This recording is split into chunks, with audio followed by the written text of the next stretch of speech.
السلام عليكم ورحمة الله وبركاته. وعليكم السلام. نحمده ونصلي على رسوله الكريم. আজকে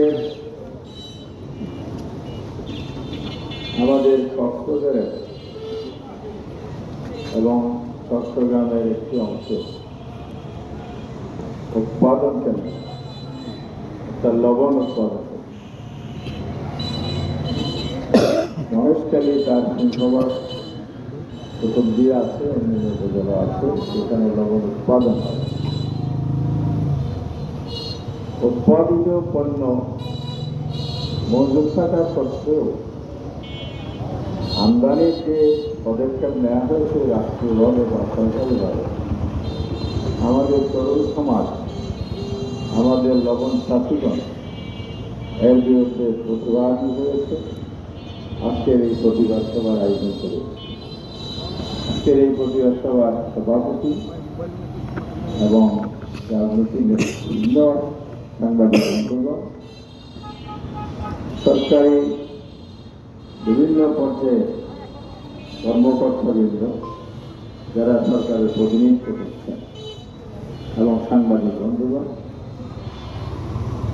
সবার উদ্দেশ্যে বক্তব্য আমাদের একেবারেই সুনির্দিষ্ট।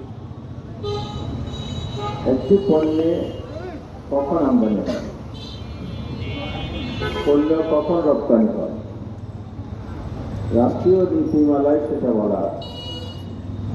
যখন কোনো পণ্য চাহিদার তুলনায় ঘাটতি থাকে, উদ্বৃত্ত না থাকে, জনস্বার্থে অন্য দেশ থেকে সেটা আমদানি করা হয়। রপ্তানি কখন হয়?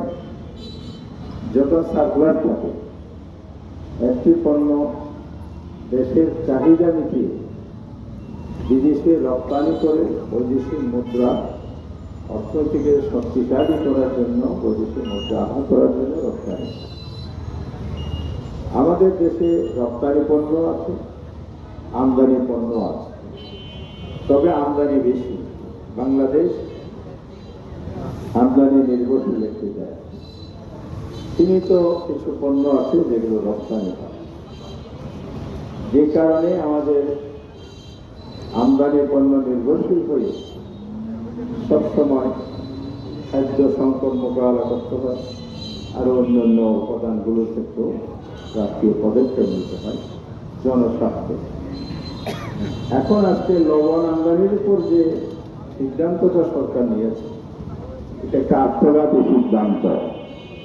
এটা জনস্বার্থের প্রতিকূলে, জনস্বার্থের বিরুদ্ধে, জনগণের বিরুদ্ধে। কারণ হচ্ছে বাংলাদেশে লবণের চাহিদা কত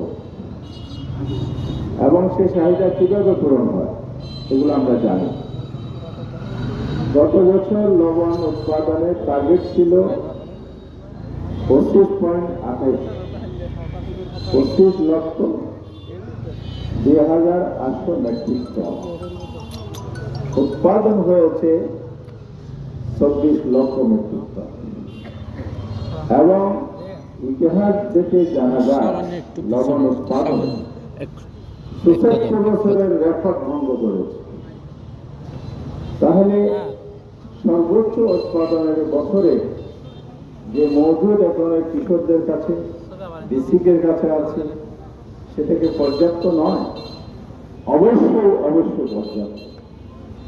কারণ চাহিদা পূরণ করে যে আমার মজুদ সারপ্লাস হয়, তাহলে সেক্ষেত্রে তো রপ্তানিমুখী হতে হবে পণ্য। লবণকে রপ্তানিমুখী পণ্য করতে হবে, আমদানি নিষিদ্ধ করতে হবে, চাষিদের ন্যায্য মূল্য নিশ্চিত করতে হবে। আমদানি যদি আপনি করেন, তাহলে একদিকে গত বছরের মজুদ আছে, এই বছরে আবার নতুন উৎপাদন হচ্ছে। অলরেডি 1-1.5 মাস আগে এই উৎপাদন শুরু হয়ে গেছে। তা আপনার ঘরে আগে মজুদ, নতুন পণ্য যোগ, এরপরে কোন লক্ষ্যে সরকার এই আমদানির অনুমতি দিয়েছে। আমি গতকাল ডিসিকে কথা বলেছি উচ্চ পর্যায়ে। যখন আমি শুনেছি এখানে একটা সমাবেশ হবে। জনগণের উদ্দেশ্যে কথা বলতে হলে সে তথ্যটা আমার দরকার।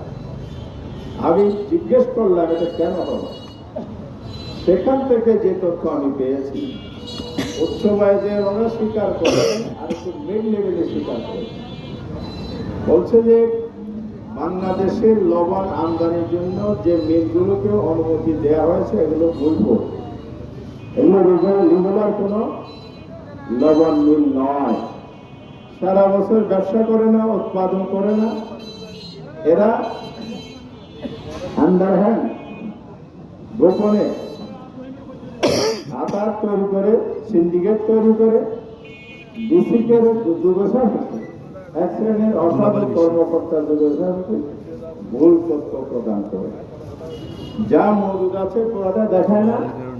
সরকারকে বলে যে বাংলাদেশে লবণের ঘাটতি আছে, এই চাহিদা আমদানির মাধ্যমে পূরণ না করলে তাহলে লবণ নিয়ে আবার দেশে অস্থিরতা তৈরি হতে পারে। মিথ্যা তথ্য, ভুল তথ্য। কেন ওই অসাধু ব্যবসায়ীদের সুযোগ দেয়া, তার সাথে অসাধু কর্মকর্তারাও বেনিফিশিয়ারি হয়। এই সিন্ডিকেট ভাঙতে হবে। সিন্ডিকেট যদি না ভাঙেন রাস্তায় প্রতিবাদ করে লাভ হবে না। আমাদেরকে সরকারের পলিসি লেভেলে দাবি তুলতে হবে, আন্দোলনের মাধ্যমে বাধ্য করতে হবে। যারা এক্সিকিউটিভ লেভেলে কনস্পিরেসি করে তাদের মুখ উন্মোচন করে দিতে হবে।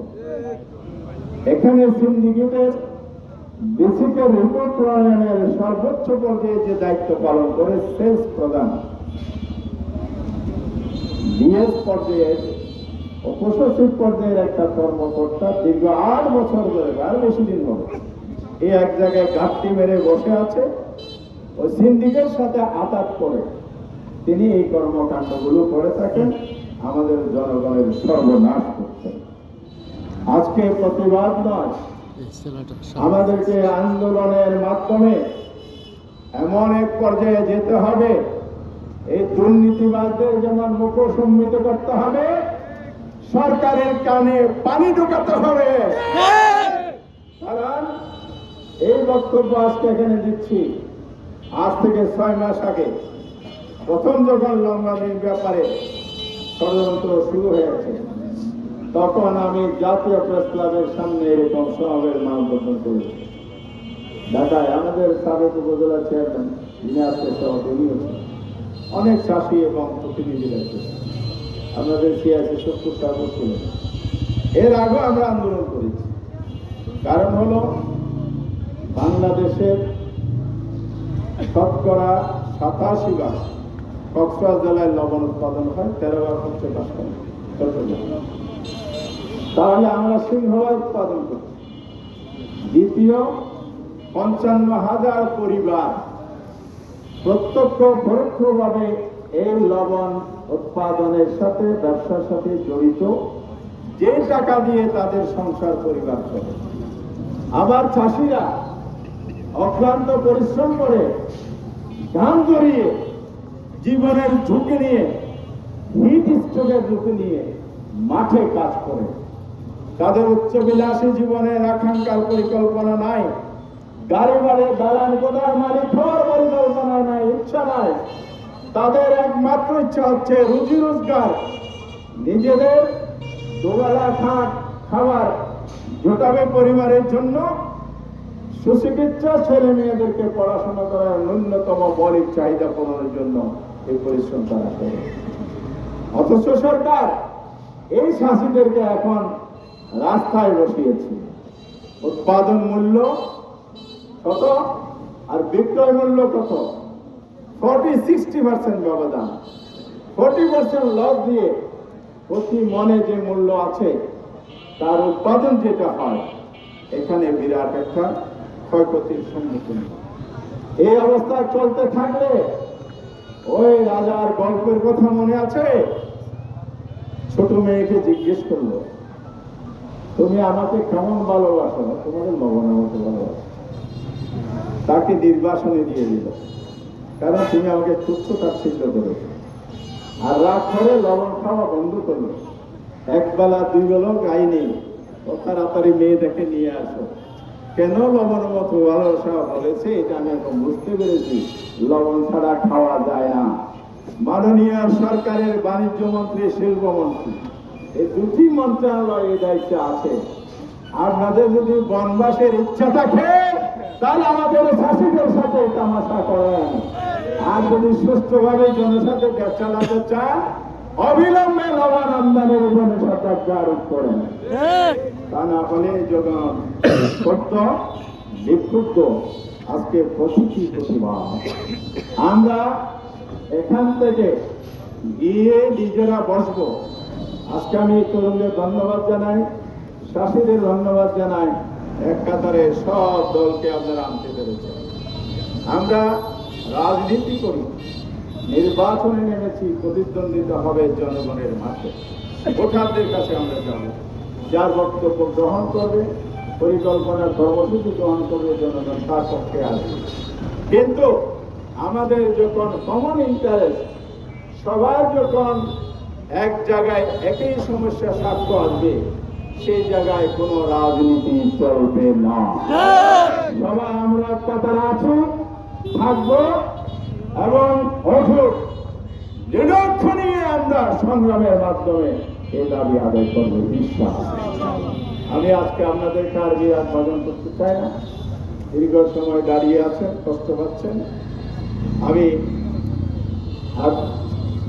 আপনাদের এই সমাবেশ থেকে এতটুকু আশ্বস্ত করতে চাই, আমি সবসময় সরকারের যে পর্যায়ে বললে কাজ হয় সেই জায়গায় আমার স্পেস আছে, যোগাযোগ আছে, লিখিত দিয়েছি, আলোচনাও করেছি। তারপরে যেহেতু বন্ধ হয় নাই, এখন আমাদের আন্দোলনে যাওয়া ছাড়া উপায় নেই। আপনারা কি ঐক্যবদ্ধ থাকবেন? যদি থাকেন আমরা সবাই মিলে হাতে হাত মিলিয়ে রাজপথে নামবো, প্রয়োজনে ওই মন্ত্রণালয়গুলোকে আমরা ঘেরাও করে বাধ্য করব লবণ চাষিদের জনগণকে বাঁচানোর জন্য। আসুন প্রিয় বন্ধুরা, আজকে যারা আয়োজন করেছেন সবাইকে ধন্যবাদ জানাই এবং আগামী দিনে এই কমন ইন্টারেস্টে আমাদের